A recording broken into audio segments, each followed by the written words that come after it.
මෙහෙන් ඉල්ලා සිටින්නේ පාසටහන් පමණක් ඉදිරි කර මතකයන් පමණක් රැගෙන යන්න. දැකුම් කළු පරිසරයක් තියෙන උස්සංගොඩ කඳු මුදුරටයි අද ඔබ ගෙන යන්නේ. එහෙනම් ඔයාලත් එන්න උස්සංගොඩ දැකුම් කළු පරිසරය බලන්න.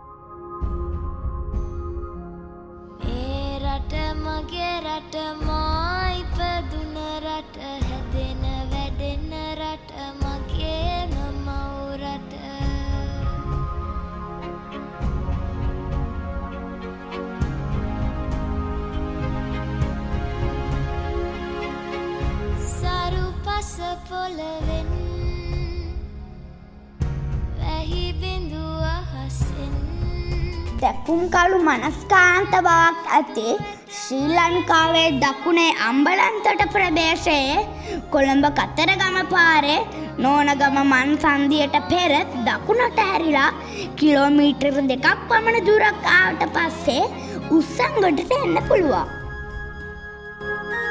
මේ භූමි භාගයේ පුරාම දුඹුරු පැහැයට හුරු රතු පැහැ පස් තට්ටුවක් ගහක් කොළන් නැතිව වැවි ඇති තෘණ විශේෂයක් පමණක් පැතිරිලා තියෙනවා.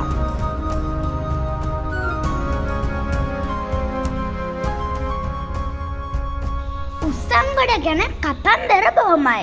උල්කාපාතයක් කඩා වැටුණු නිසා මේ බිම මේ විදියට සැකසීලා තියෙනවා.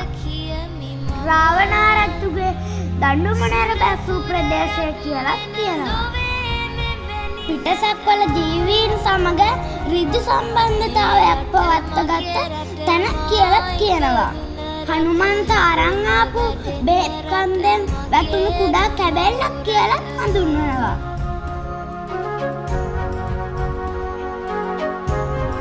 සංචාරක කලාපයක් පරිසර හිතකාමී සංචාරක කලාපයක් විදියට උස්සංගොඩ රැක ගැනීම අපි කාගෙත් යුතුකමක්.